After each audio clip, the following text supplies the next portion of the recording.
آیا رښتیا هم ځوانان د زړه ناروغۍ شکار کیږي؟ کله تاسو سوچ کړئ چې آخر دا ولې کیږي؟ هغه ځوانان چې مخکې د طاقت، امید او خوبونو نښه وه، نن هم هغه ځوانان د زړه حملې، ذهني فشار او پریشانی شکار کیږي.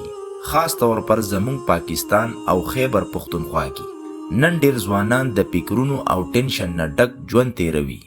د روزګار فکر، د راتلونکي نه یریږي.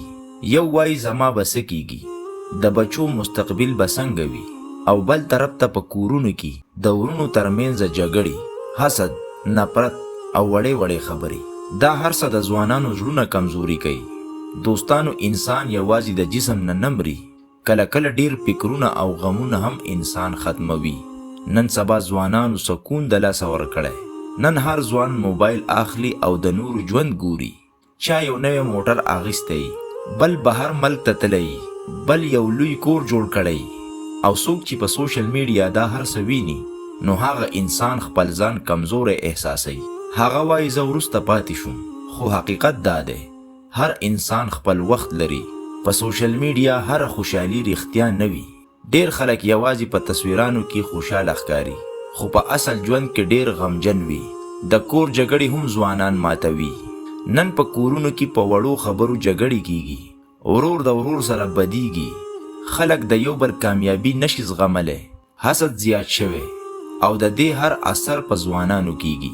کله چې انسان ته په خپل کور کې سکون نه وي، بیا بهر هم سکون نه پیدا کوي.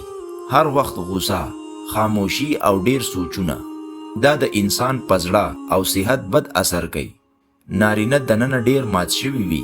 زمونږ په معاشره کې سړي ته دا ویلی کیږي ته سړی یې مه جاړه، خو څوک دا تپوس نه کوي چې هغه دننه څومره درد لري. هغه د کور فکر کوي، د مور پلار فکر کوي، د پیسو فکر کوي، د مستقبل فکر کوي، او خپل ټول درد په زړه کې پټ ساتي.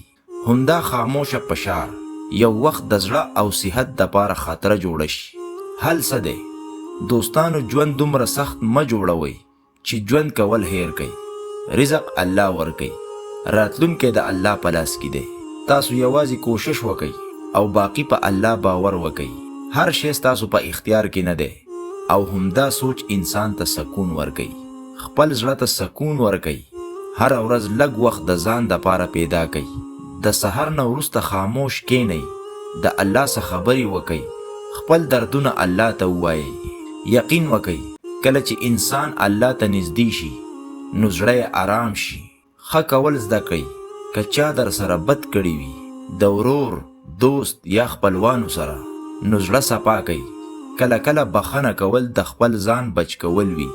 خپل صحت مه خرابوئ.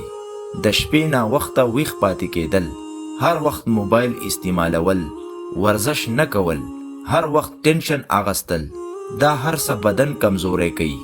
لږ قدم وهئ، لږ وخاندئ، د کور او دوستانو سره وخت تیر کئ. ژوند یوازې د پیسو نوم نه دی. یاد ساتئ، که نن ستاسو په ژوند کې سکون وي، نو تاسو د دنیا مالدار انسان یئ. ځکه پیسې بیرته راتلی شي، خو سکون ډیر په سختۍ بیرته راځي. دوستانو، په خپل زړه دومره بوج مه اچوئ چې ستړی شي. ژوند یو سفر دی، او هر انسان په خپل وخت کامیابیږي. که نن حالات خراب دي، نو همیشه به داسې نه وي. هیله مه پرېږده، خپل ځان مه ختموه، او هر حال کې په الله باور وساتئ.